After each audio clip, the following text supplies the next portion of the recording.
పోల్చుకోవడం. సమస్య: అయ్యా, నేను నా వంతుగా బాగానే చదువుకుంటాను. గొప్పగా కాకపోయినా మంచి మార్కులు వస్తాయి. నా శక్తి కొలది ఏదో ఒకటి చేసే ప్రయత్నం చేస్తుంటాను. ఫలితం వచ్చినప్పుడు సంతృప్తిగా ఉన్నా, నా తోటి వాళ్ళు నాకన్నా ఎక్కువగా మంచి ఫలితాలు సాధించినప్పుడు, లేదా నాకన్నా ఎక్కువగా ఏ విషయంలో అయినా వాళ్ళు మెరుగ్గా ఉన్నప్పుడు నాకు ఈర్ష్య కలుగుతుంది. అది కాస్త ఇబ్బందిగా తయారవుతుంది. దానితో నాకు సంతోషం ఉండదు. చిన్నప్పటి నుండి ప్రతి విషయంలోనూ నేను ఏం చేసినా మా అమ్మా నాన్నలు పక్కింటి పిల్లల్ని లేదా తెలిసిన వాళ్ళ పిల్లల్ని ఎవరినైనా చూపించి, అదిగో వాళ్ళని చూసి నేర్చుకో, నీకన్నా బాగా చేస్తున్నారు, నీకన్నా బాగా చదువుకుంటున్నారు, నీకన్నా బాగా ఉంటారు, నీకన్నా అందంగా ఉంటారు, నీకన్నా బాగా మాట్లాడుతారు అని నన్ను పోల్చడం వలన అదే అలవాటు నాకు కూడా వచ్చిందనిపిస్తుంది. ఇప్పుడు వాళ్ళు నన్ను పోల్చకపోయినా నేను నన్ను నేను ఎదుటి వాళ్ళతో పోల్చుకొని బాధపడుతూ ఉంటాను. దయచేసి నా ఆలోచన విధానం సరైనదో కాదో నాకు తెలియచేయండి. దీనికి వివరణ చూద్దాం. పిల్లలు, నిజానికి ఈ సమస్య చూడటానికి చిన్నగా కనిపించినా చాలా తీవ్రమైనది. ఎందుకంటే ఈ సమస్య విద్యార్థి దశతోనే ఆగదు. జీవితమంతా మనతో పాటుగా ఉండిపోతుంది. దాదాపు 90% మంది ఇలా వారిని వాళ్ళు మరొకరితో పోల్చుకొని ఏదో విధంగా బాధపడుతూనే ఉంటారు. పక్క వ్యక్తి తనకన్నా అందంగా ఉన్నాడని, మంచి ఉద్యోగంలో ఉన్నాడని, ఎక్కువగా సంపాదిస్తున్నాడని, మంచి ఇంట్లో ఉన్నాడని, లేదా మంచి జీవిత భాగస్వామి దొరికాడని, ఇలా ఏదో ఒక విధంగా వాళ్ళని ఇతరులతో పోల్చుకొని కించపరుచుకుంటారు. ప్రతిదానిలో పక్క వాళ్ళతో పోల్చుకోవడం అన్నది మానసిక రుగ్మత అని తెలుసుకోవాలి. అయితే ఇలా పక్క వాళ్ళతో పోల్చుకునే అవసరం విద్యార్థులకు ఒక రకంగా ఉపయోగమే. అదెలా అంటే, తాను వేగంగా వెళ్ళాలనుకునే విద్యార్థి పక్క విద్యార్థితో సరిపోల్చుకుంటాడు.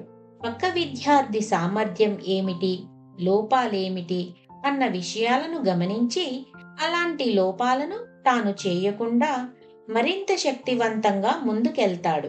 కాబట్టి ప్రతి విద్యార్థికి పక్క విద్యార్థులతో సరిపోల్చుకోవటం అవసరమవుతుంది. అయితే చాలాసార్లు ఏమవుతుందంటే, అవసరమైన ప్రమాణాలతో కాకుండా ఒక విద్యార్థిని మరొక విద్యార్థి వ్యక్తిత్వంతో సరిపోల్చుకుంటాడు. ఇది సరైనది కాదు. నిజానికి ఒక విద్యార్థిలో ఉండేది కేవలం ఒక చదువు మాత్రమే కాదు. అతడిలో ఉన్న ఎన్నో నైపుణ్యాలలో చదువు కూడా ఒకటి మాత్రమే. చదువులో మార్కులు తక్కువగా వస్తే బాగా మార్కులు వచ్చిన విద్యార్థులతో పోల్చుతూ నువ్వు దేనికి పనికిరాని వాడివంటూ ముద్ర వేస్తుంటారు. ఇలాగా పోల్చడం వల్ల ఆ విద్యార్థి మానసికంగా గాయపడతాడు. కాబట్టి అలా చేయకూడదు. చదువును చదువుతోనే పోల్చాలి. చదివే విధానాన్ని పోల్చాలి. అంతేగాని మొత్తం వ్యక్తిత్వంతో పోల్చడం వల్ల ఆ విద్యార్థిలో మానసిక స్థైర్యం దెబ్బతింటుంది. పరీక్షా ఫలితాలలో వ్యత్యాసాలు కనిపిస్తే వాటికి సరియైన కారణాలను పరిశీలించి, లోపాలు ఉంటే వాటిని సరిదిద్దుకునేలా విద్యార్థులను ప్రోత్సహించాలి.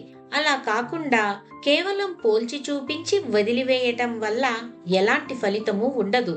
చదివే విధాన లోపాలను సవరించుకొని ప్రయత్న లోపం లేకుండా కష్టపడి చదవాలి. కాబట్టి పిల్లలు, మీరు సాటి విద్యార్థులందరితోనూ సరిపోల్చుకోవటం కూడా సరైన పద్ధతి కాదు. అలాగే ఎప్పుడూ ఒకే విద్యార్థితో పోల్చి చూసుకోవటం వల్ల మీలో సామర్థ్యం మెరుగుపడకపోగా ఆ విద్యార్థి పట్ల ద్వేషం పెరిగే ప్రమాదం పొంచి ఉంటుంది. కాబట్టి మీలోని లోపాలను సవరించుకొని నైపుణ్యాన్ని పెంచుకోవటం, సందేహాలను నివృత్తి చేసుకోవటం లాంటి పనులే మీ ఉన్నతికి దోహదపడతాయి. పిల్లలు, మనం రోజు రోడ్డు మీద చూస్తుంటాం, ఎంతో మంది పిల్లలు కనీసం తినడానికి తిండి లేక అడుక్కుంటూ ఉంటారు, లేదా ఏదో ఒక దుకాణంలో పనిచేస్తూ ఉంటారు. వాళ్ళకన్నా మీరు మెరుగైన పరిస్థితిలో ఉన్నారు కదా. మన భారతదేశంలో ఇప్పటికీ ఎంతో మంది పిల్లలకి కనీసం ఒక్క పూట భోజనం దొరకటం కూడా కష్టమే అన్న దానితో పోల్చుకుంటే మనం ఎంతో మంచి జీవితం గడుపుతున్నట్టే కదా. నాకన్నా మంచి పరిస్థితిలో ఉన్న వ్యక్తితో పోల్చుకుంటే నా జీవితం బాగోలేదు అని మీరు అనవచ్చు. కానీ నిజానికి సూక్ష్మంగా చూస్తే పోల్చుకోవటానికి హద్దు అదుపు అన్నది లేదు. ఒక లక్షాధికారిని చూసి పోల్చుకొని లక్షాధికారి అవడానికి పాకులాడి, ఆ తర్వాత ఒక కోటీశ్వరుని చూసి కోటీశ్వరుడు అవడానికి పాకులాడి, ఆ తర్వాత అంబానీ లాంటి దిగ్గజం కనిపిస్తే వారిని చూసి అలా అవ్వాలని, ఇలా జీవితమంతా ఎవరినో చూసి మనం పరుగులు పెడుతూనే ఉంటే ఇక జీవితాన్ని ఆస్వాదించేది ఎప్పుడు? ఎప్పుడో చనిపోయే ముందు నేను జీవితంలో ఏం చేశాను అని మీరు తలుచుకుంటే, ఎవరినో ఒకరిని చూసి వాళ్ళతో పోల్చుకుంటూ జీవితమంతా ఏడుస్తూనే ఉన్నాను అనిపిస్తే అప్పుడు అది మీరు నిజంగా బ్రతికినట్లా చెప్పండి. కాబట్టి పిల్లలు, మనం ఏ విషయంలోనూ ఎవరితోనూ పోల్చుకోకూడదు. ఎవరినైనా చూసి స్ఫూర్తి పొందవచ్చు, కానీ పోల్చుకొని మన మనసులను కాల్చుకోకూడదు. ఎందుకంటే అది దుఃఖ కారణం. కానీ నేను మిమ్మల్ని అభివృద్ధి చెందకండి అని చెప్పట్లేదు. నిన్నటి కన్నా మిమ్మల్ని మీరు ఈ రోజు అభివృద్ధి చేసుకోవటం ఎంతైనా అవసరం. నీకు నీవే పోల్చుకోవాలి, కానీ ఇంకెవరిని చూసి పోల్చుకొని బాధపడరాదు అన్నది మీరు గుర్తించుకోవాలి. ఒకవేళ మిమ్మల్ని మీ తల్లిదండ్రులు చీటికి మాటికి వేరే వారితో అయినా పోల్చి తిట్టినట్టుగా లేదా బాధ పెడుతున్నట్టుగా అయితే మీరు స్పష్టంగా చెప్పండి వాళ్ళకి, అమ్మా నాన్న, వాళ్ళ జీవితం వేరే, నా జీవితం వేరే.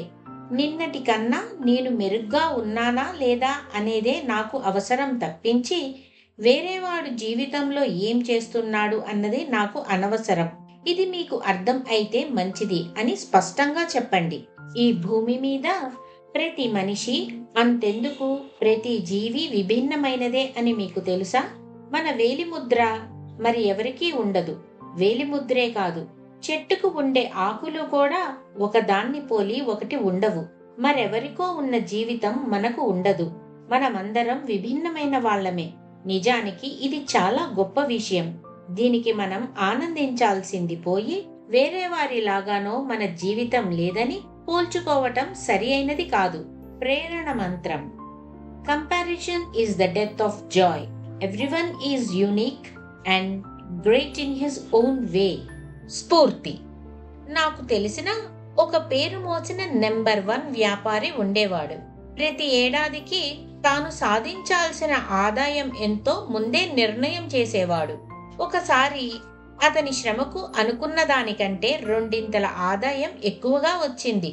కానీ ఇంకో వ్యాపారి అతని కంటే ఎక్కువ సంపాదించి ఆ సమయంలో నెంబర్ 1గా నిలబడ్డాడు.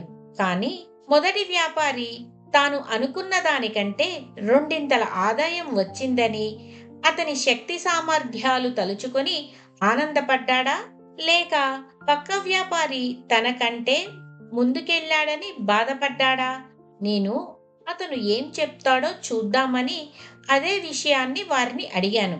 అయ్యా, నేను చాలా సంతోషంగా ఉన్నాను. కారణం, నేను అనుకున్న దానికంటే ఎక్కువ ఆదాయం సంపాదించినందుకు. అంతేకాదు, నాకంటే మంచి స్థానంలో ఉన్న వ్యక్తిని చూసి ఇంకా ఆనందిస్తున్నాను. రేపు అతనినే మార్గదర్శంగా తీసుకొని ముందుకు వెళ్తాను కదా. అది ఉత్సాహం. అలా ఉండాలి. చూడండి పిల్లలు, ఇలా ఎల్లప్పుడూ పక్కవారి గురించి, వాళ్లను ఎలా అధిగమించాలి అని నిత్యం పోల్చుకుంటూ ఉంటే మనలో ఆత్మసంతృప్తి, ఆనందం ఉండదు సరికదా. పైగా కుళ్ళు, కుతంత్రాలు ఏర్పడతాయి. ఒకవేళ నెంబర్ 1 స్థానంలో ఉన్నా ఎక్కడ తోటి వాళ్ళు ముందుకు వెళ్ళిపోతారో అన్న భయం, అభద్రతా భావాలు ఏర్పడతాయి.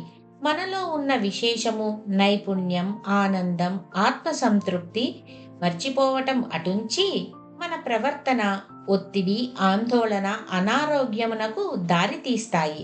ఇలాగే మనం ఇప్పుడు పరీక్షల్లో మార్కులతో కూడా బాధపడుతుంటాం. మొదట మన దృక్పథాన్ని మార్చుకోవాలి. అసలు ఏది నిజమైన సంపద? ఏది నిజమైన విజయం? పెద్ద బ్యాంక్ బ్యాలెన్స్, ఉన్నత స్థాయి, పెద్ద డిగ్రీలు, వీటిని ఆశించటం, సాధించటం తప్పు కాదు. కానీ వీటిని సాధించే సమయంలో మన నిజమైన సంపదను కోల్పోకూడదు. మనలో ఉండే నిజమైన ఖజానా ఏమిటి? సంతోషంగా జీవించటం కదా! నిత్యము ఎవరితోనో ఒకరితో పోల్చుకుంటూ మన నిజమైన మనలను మరచి జీవితాన్ని అధోగతి పాలు చేసుకోవద్దు. నిన్నటి కన్నా మనము ఎంత బాగుపడ్డామో గమనిస్తూ జీవితాన్ని పండగలా గడిపేద్దాం.